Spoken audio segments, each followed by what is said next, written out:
తెలంగాణ ఆవిర్భావ వారోత్సవాల ముగింపు వేడుకలను అట్టహాసంగా జరిపేందుకు సిద్ధమైంది సర్కార్. ఆఖరి రోజు టీఆర్ఎస్ శ్రేణులు ఇందులో కూడా భాగస్వామ్యం చేయనున్నారు. పార్టీకి చెందిన ప్రజాప్రతినిధులందరూ హైదరాబాద్కు రావాలని ఇప్పటికే ఆహ్వానాలు కూడా వెళ్లాయి. తెలంగాణ ఆవిర్భావ వారోత్సవాల్ని ఎంతో ఘనంగా జరుపుతోంది కేసీఆర్ సర్కార్. హైదరాబాద్ ను సర్వంగ సుందరంగా తీర్చిదిద్దారు. విద్యుత్ దీప కాంతులతో భాగ్యనగరం శోభాయమానంగా మారిపోయింది. చారిత్రక కట్టడాలకు 3D మ్యాపింగ్ లైటింగ్ కొత్త శోభను తీసుకొచ్చింది.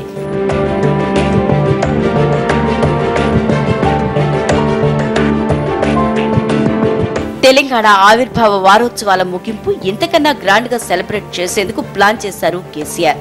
ప్రభుత్వ వర్గాలు, పార్టీ శ్రేణుల సమన్వయంతో వేడుకల్ని జరపనున్నారు. ఇందుకోసం రాష్ట్ర వ్యాప్తంగా పార్టీ ముఖ్య నేతలంతా హైదరాబాద్ బాటపట్టారు. సాయంత్రం 4 గంటలకు పీపుల్స్ ప్లాజా నుంచి ట్యాంక్ బండ్ బహిరంగ సభ వేదిక వరకు ర్యాలీ చేపట్టనున్నారు. ఈ ర్యాలీలో మంత్రులు, ఎంపీలు, ఎమ్మెల్యేలతో పాటు జడ్పీ చైర్మన్లు కూడా పాల్గొంటారు. గ్రామ సర్పంచులకు కూడా ఆహ్వానాలు పంపింది ప్రభుత్వం. ఈ విజయోత్సవ కార్యక్రమం ముగింపు కార్యక్రమం రేపు. వారం రోజులైంది ముగింపు కార్యక్రమం రేపు.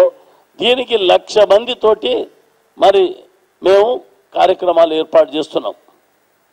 ఈ కార్యక్రమాల్లో హైదరాబాద్లో ఉన్న సిటీ ప్రజలు, మా పార్టీ కేడరు, ఇప్పుడే జిల్లా ఇన్ఛార్జీలందరినీ, మన కాన్ఫరెన్స్ ఇన్ఛార్జీలందరినీ పిలిపించాం. అందరితోటి మాట్లాడినాం. ఇప్పుడు ఒక 50,000 మందిని హైదరాబాద్ సిటీ నుంచే మొబిలైజ్ చేస్తున్నాం. మిగతా 50,000 పట్టణ జిల్లాల నుంచి వస్తున్నారు. సర్పంచులు, మా పదాధికారులందరూ, ప్రజాప్రతినిధులందరూ కూడా వస్తున్నారు. ఆదివారం కావడంతో ముగింపు ఉత్సవాలకు భారీగా జనం తరలి రావచ్చని భావిస్తున్నారు పోలీసులు. దీంతో necklace road, people's plaza, tank Bund పరిసర ప్రాంతాల్లో గట్టి బందోబస్తును ఏర్పాటు చేశారు. ట్యాంక్ బండ్ పైకి లక్షలాది మంది చేరుకునేలా ప్లాన్ చేసినట్లు ఆ పార్టీ చెబుతోంది. గ్రేటర్ హైదరాబాద్ కు చెందిన ముఖ్య నేతలతో సమావేశమైన మంత్రులు నగరం నుంచే 50,000 మందితో ర్యాలీ తీసేలా ప్లాన్ చేస్తున్నారు.